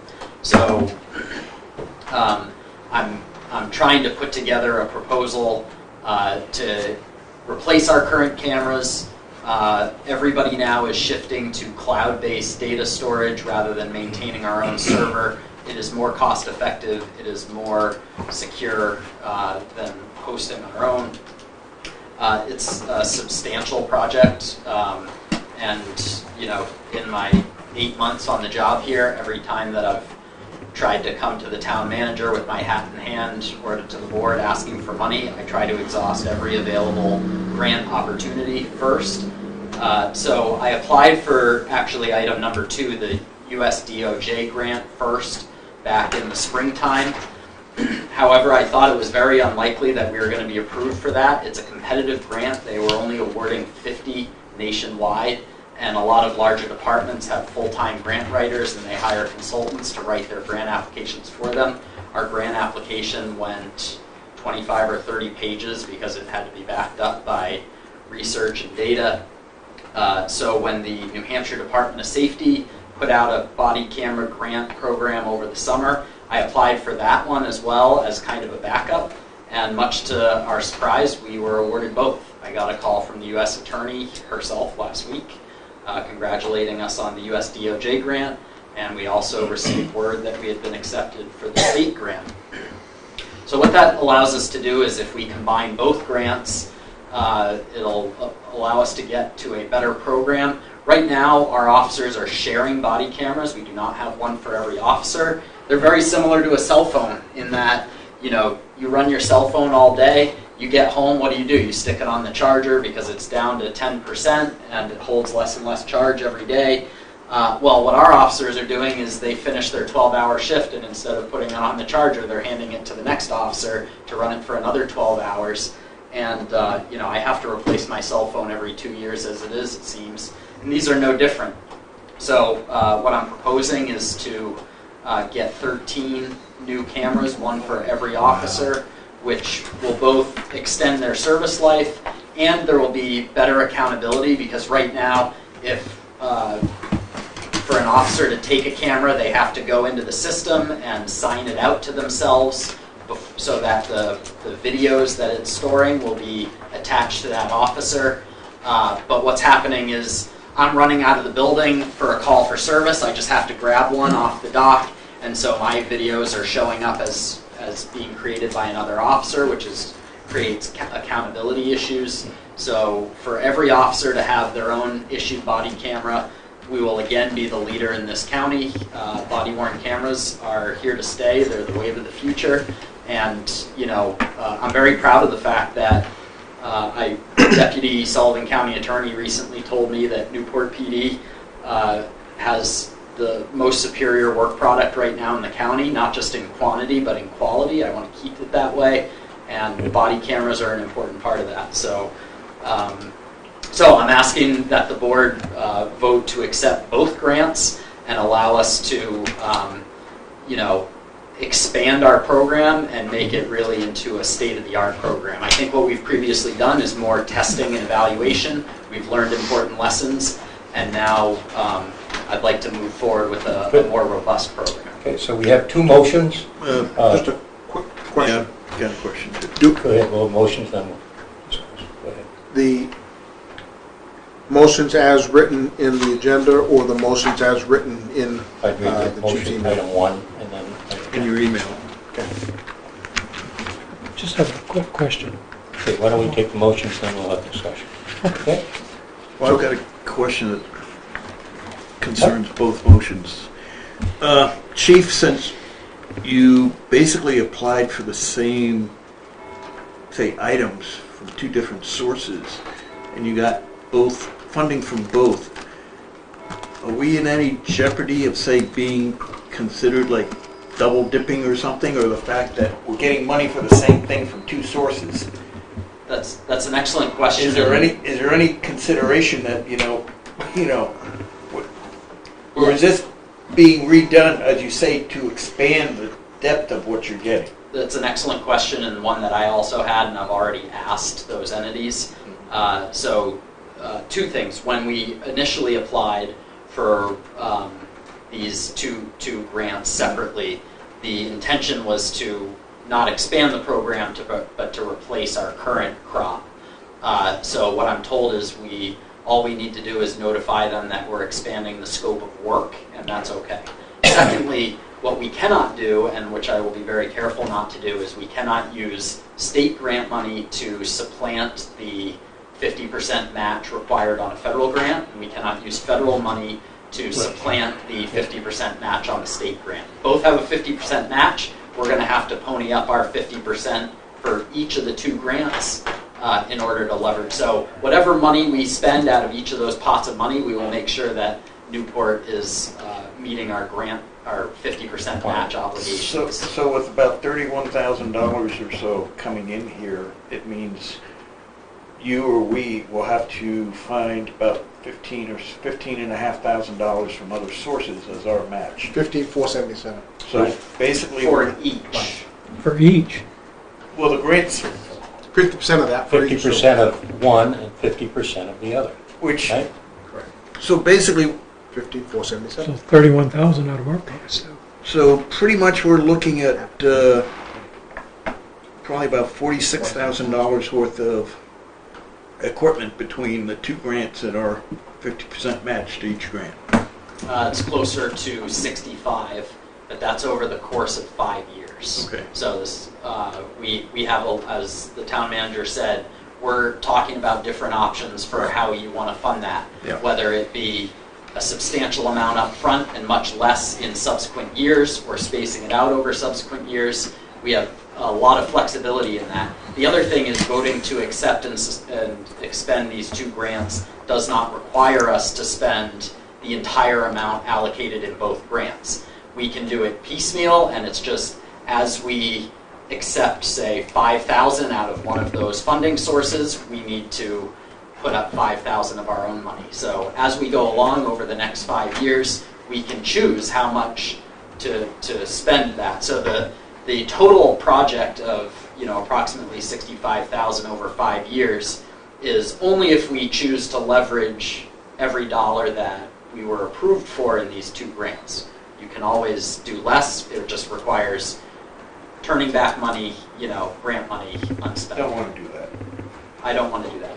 Now, sorry, another question. It's okay. By spreading out the purchases over 5 years, do we end up with, say, some of the first stuff we purchased being obsolete before the end of the 5-year cycle?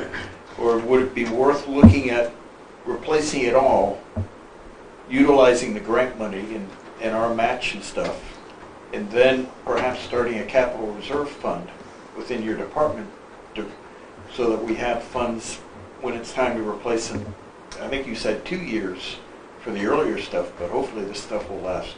My preferred proposal, which of course is the most expensive, is a program that, and the 65,000 will give us what are called refreshes in 2026 and 2029. So the vendor will replace our equipment automatically twice over the course of the 5-year contract. So we'll get new equipment in 2026, new equipment again in 2029. So I wouldn't envision us having to replace the equipment again until about 2032. The reasoning behind that is to essentially pay 2023 prices for 2026 and 2029 equipment, as opposed to we could, at a much lower cost, we could buy the initial batch of equipment now without those refreshes, lower the cost right now, but then in 2.5 years or 3 years, it's the understanding that I'll be coming back to you saying we need new equipment again.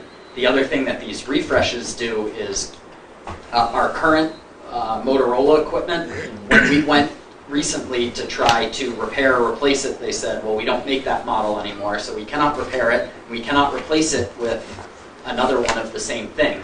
You have to buy the next version. These refreshes automatically will give us whatever the most recent model is at the time that they have. And it would mean everyone in the department's working off the same model, Correct. using the same software. You don't have some on one, some on another, and such. So, sort of getting off the subject of accepting the grants. Well, I'm sorry. Eric, Yes. if I could. So two things. One, I think there was some confusion on the board. It is 31,000. We need to match both 15s. We need to match over the course of the life of the I thought they said a 50% match. Yeah, so the Department of Safety project is about 31,000. 15,477 provided by the state, 15,477 matched by the town. The Department of Justice grant is also approximately 31,000. 15,477 provided by the Department of Justice, 15,477 provided by the state. So it's a full match. It's not, you used the term half at one point. Isn't that what half is? Newport has to pay half of the cost. Yeah, They're half the paying cost, half- but they're paying my half thought of- process was, That's why yeah. That's why. Yeah. I Thank you, Paul. So, Mine too. Chief mentioned that was a 5-year grant. One of the components of this, the money that he's talking about, is the annual contract for the data storage, the cloud storage, and those kind of things. And we'll be spreading out the federal grant there also. Right now, we budget funds for the maintenance of the cameras and the service on the server and things. That will go away, but we'll still need that budget maintained so that we can pay towards the cloud. But that will be part of our 50% match. So right now, what we're looking at is, in his operating budget right now, I have leeway because of some vacancies that we've recently filled and they haven't started yet, but I've got essentially 3 months of free employees that will be using those funds towards the match, on the upfront match, and then we'll be utilizing other match through the course of the 5-year grant. So we're not I'm beginning to understand. we're not looking at 32,000 tomorrow. We're not looking at 32,000 in this budget. Right. It will be over time. Okay. And supplanting another budget. Okay. So at this point, I would take a reading of the motion, item number 1. Jim? So, motion to accept and expend a State of New Hampshire Department of Safety grant in the amount of $15,477 for the purpose of reimbursement of a portion of the cost to purchase and maintain body-worn cameras, also to authorize the current and active town manager to sign documents related to this grant. Is there a second? Second. Any more discussion? All those in favor, say aye. Aye. Opposed? In a follow-up secondary motion. Yep. Motion to accept and expend United States Department of Justice Bureau of Justice Assistance grant in the amount of $15,477 for the purpose of reimbursement of a portion of the cost to purchase and maintain body-worn cameras, also to authorize the current and active town manager to sign documents related to this grant. Is there a second? I'll second that as well. Any more discussion? All those in favor, say aye. Aye. Aye. Opposed? Thank you for the funding answer, Paul. Just want to make sure that Chief's speed signs for Plains Road are still intact. Good. Good. All right, open forum. Yes. First thing, I want to thank Paul on those trees that come down the cemetery. It's very good. I feel safe up there. You know, they 130 feet tall. They would have reached my house. You know, so that's good. Thank you. And while we're up there, the traffic that goes through there is unreal. On Pine Street, the traffic is very fast. It doesn't slow down. We had one deer hit the morning of Friday morning when we were there with the deer. We just went up there and a deer got hit and killed right there in the road. Car never stopped. I called the PD and reported it down there, and they said nothing we can do. So the guy that was cutting the trees took it down to the meat shop and turned it into the food pantry. So the meat went to good hands because it was done quick enough. Yeah. You know, so. And that day I stopped 2 big trucks coming through there, 18-wheelers, and they're chasing the GPS. Now, I don't know why they've changed, but in the last year, we've got construction trucks with heavy equipment coming around their roads, and it's tough. They have to go up into Woodlawn driveway, and back up, and then come across again. Yeah. And I don't know how they're getting through the next turn down. I don't know where they're going, if they're going straight through to John Stack Highway or trying to make the turns. But You gotta do something with some signs out there for these trucks that are coming through this town.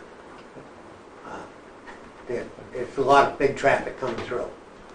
I've sat at the intersection of Elm and Pine, going towards John Stark, and had those big trucks try to make it around me. It's not easy to sit there and take. So between the high speed that's up and down that road, I mean, it's constantly, all the time. And I've talked to the chief, and he, like he says, I'm not gonna blow smoke at you, Wayne, I just haven't got a time for an officer to set up there all the time and do that, you know? And I understand that. you know. Key times are going to work, lunchtime, and getting out of work. So, but that's a big one. Number 2, on Belknap, now all the water that is come off the common in those drains, goes down Belknap, it all comes out in front of the rec center in that drain. Is that plugged? No, it's undersized.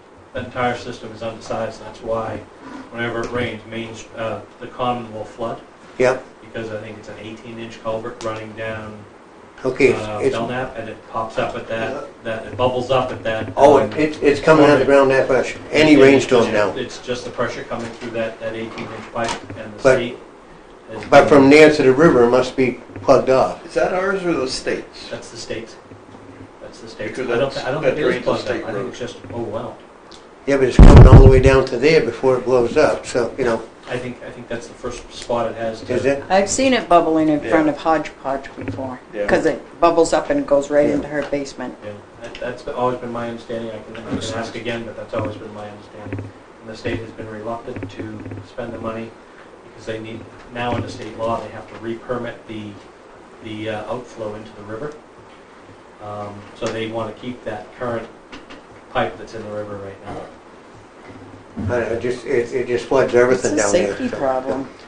No question. Barrett, can we back up, Yep. Wayne, your concern about speeding and all? And, you know, we don't have enough officers to cover all roads and stuff, but I'm thinking, over in Durham, they have little things they call them speed tables. Little like, not like a bump, but it's sort of like a little rise that goes up and then comes down. And I guess that's because that way they can also plow across it. and all. Oh, these guys, when they dug that Right. culvert up there 2 years ago and put a new culvert in, they had a drop there. These guys just love to fly through there. Right, but what I'm saying is over in Durham around UNH, Yeah. they have these like little raised areas that. I Speed guess- bumps, yeah. Well, No, they're they're not, not they're more bumps. than a bump, they're a table. with- Yeah. Perhaps I mean, like something, on Water Street in Claremont, Yes. down by the old state building. okay. Them things Yes. are crazy guy. Well, There's- in Durham, they're not too bad, but they seem to work and they're not, you know, boom, boom, boom, boom. You know, The but only they, problem- yeah. but But they- the You problem can't go is- fast over them. But the problem is there, You can? you know, Can't. our town you has to can't. plow. Can that snow. be? You can do anything once. You could. You can take out your So what I'm suspension. saying is that's something that that allows you to still plow and stuff. Right.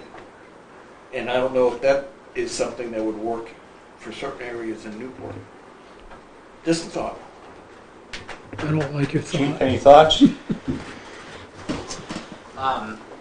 Yeah, I agree. Pine Street is it's a very difficult area to enforce. I went out there myself last weekend. I was working a patrol shift on Saturday.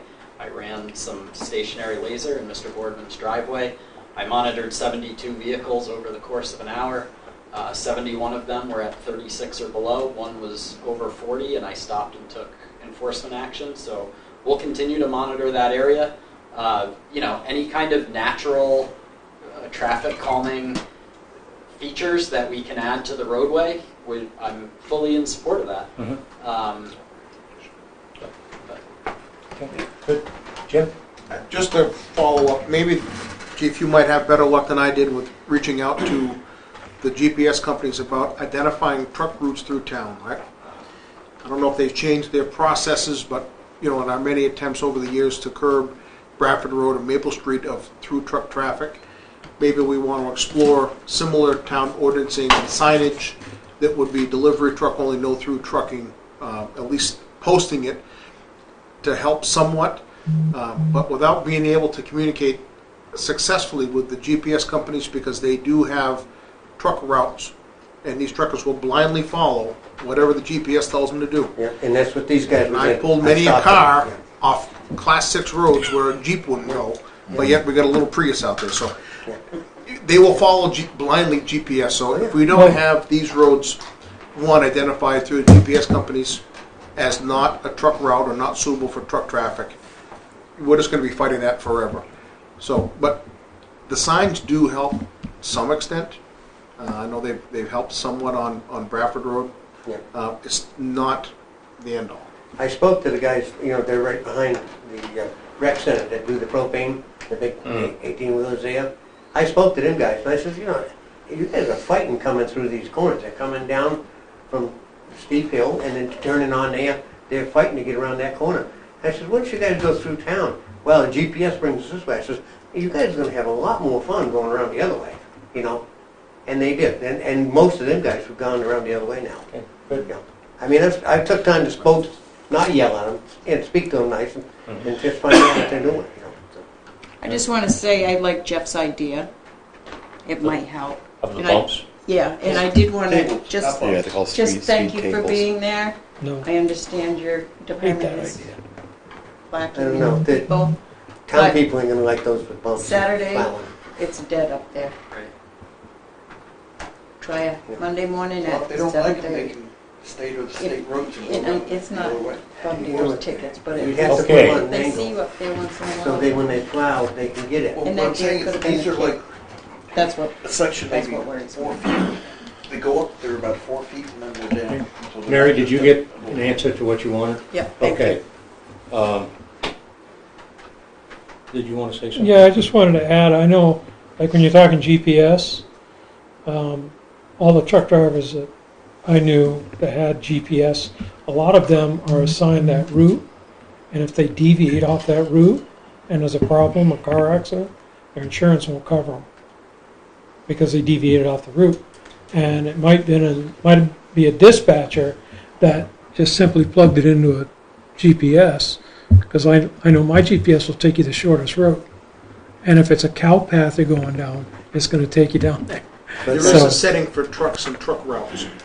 So the GPS, you pick fastest route or avoidance of tolls, there's a feature on there for truckers. I'm sure it's evolved. So And let's face it, when you're on the clock and your delivery guy's going, you better make that delivery by this time, you're going to take the short route. So, I'm trying to figure out what a solution might be. We can continue with the enforcement as best you possibly can. You brought a few more guys on tonight, or you're going to be, so maybe we can do a little more of that. And we'll try to, In the morning, going to the school up there, they fly right back and forth. yeah. I mean, I know they're taking their kids to school and back and forth, but they can, and if you're up there in the road, you're taking your life in your hands. That's And so many people walk around there. I just don't see how they Yeah. enjoy walking around there.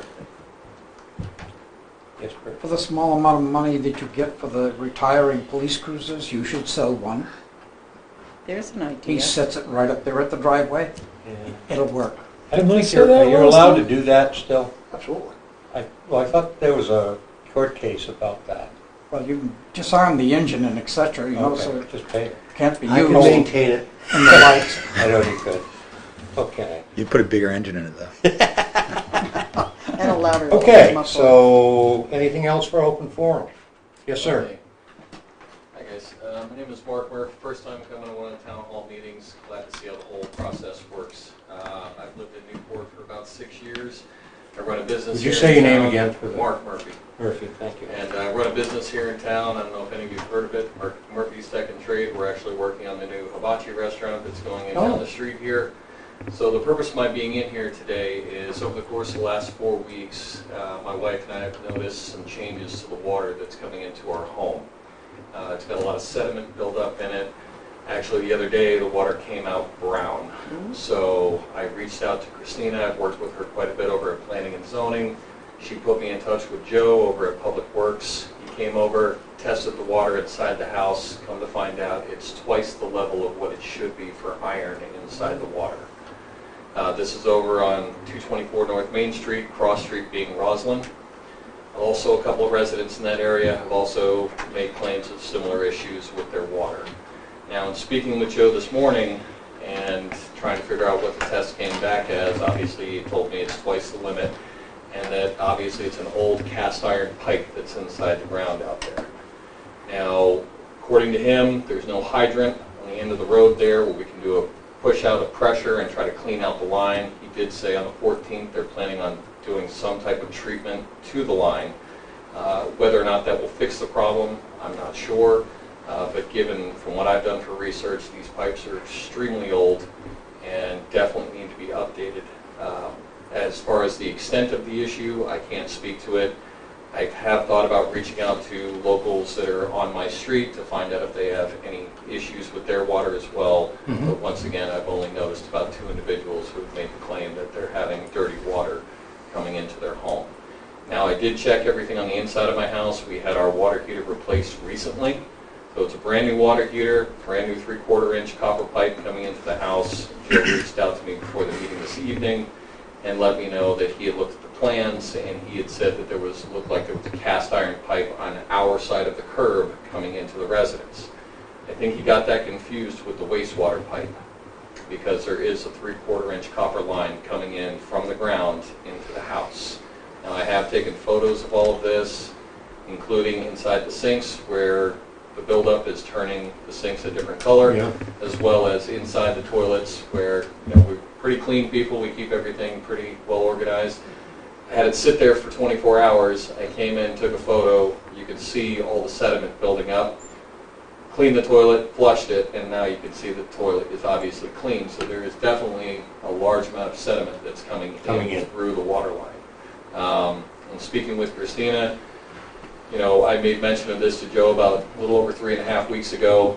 Just got the test results back today on what was going on.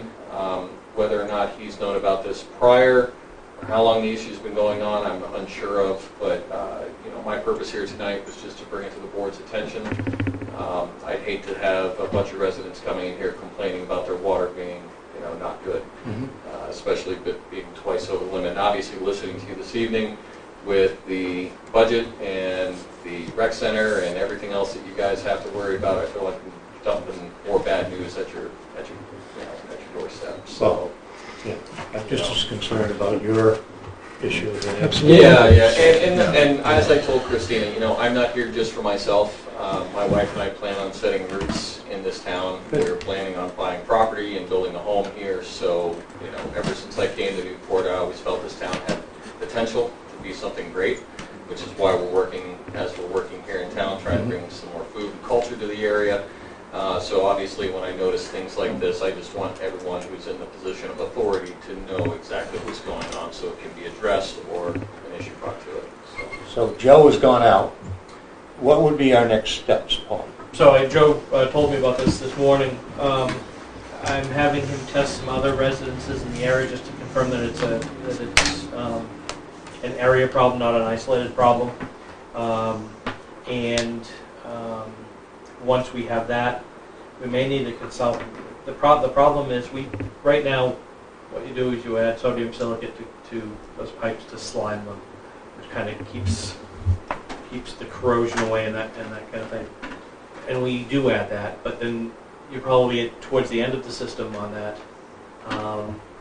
So I'm not sure what we're going to do. We are going to continue to look at it and do something. We now know it's an issue, Okay. and when we will keep looking at it. Okay. And I'm not, like I say, right now I'm not sure what the solution might be, but we will.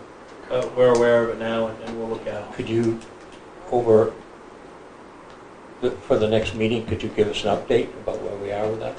Thank you. Okay?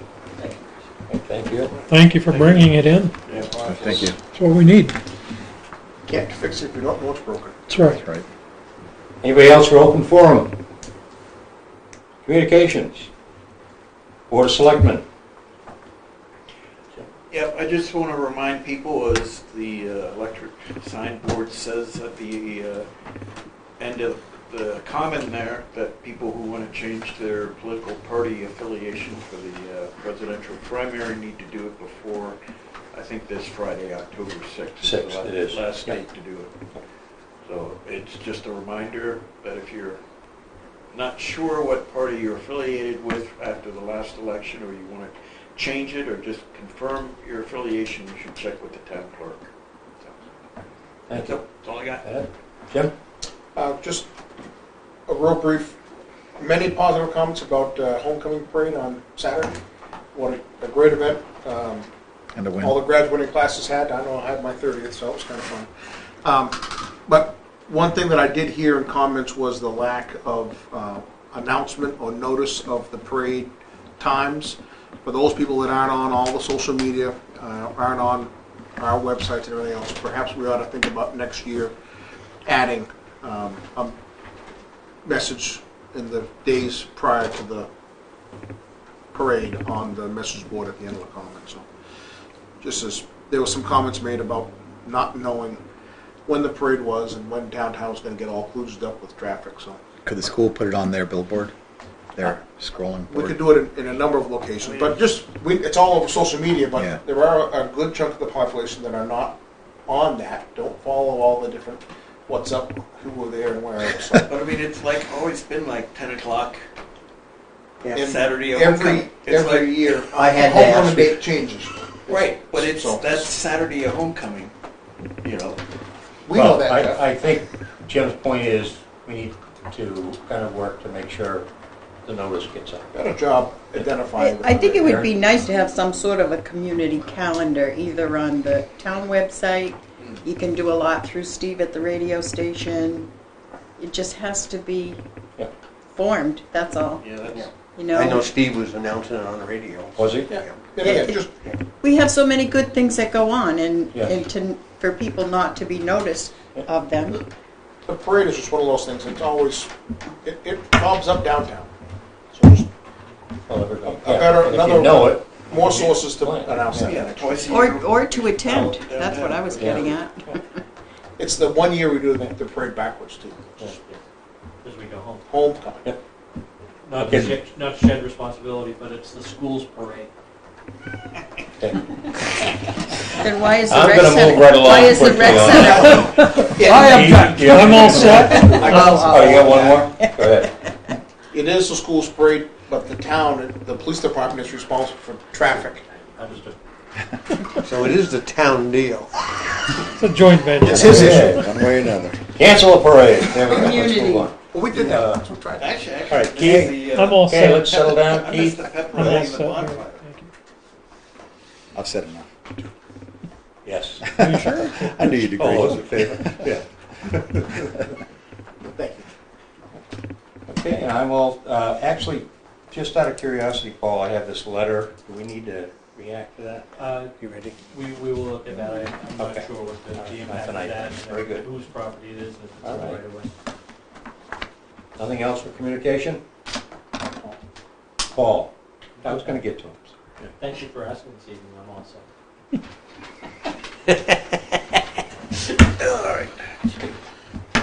I got through it, though. Didn't make a lot of mistakes. All right. I did good. All right. I'd like to make Non- a motion to go into non-public under 91-A:3, Roman numeral 2, small e, litigation, and 91-A:3, Roman numeral 2, small d, real estate. For a second? Second. Jeff? Yes. Jim? Yes. Yes. Yes. And I vote yes. Okay. So, we'll have a non-public session. Thank you all for coming, folks. Thank you.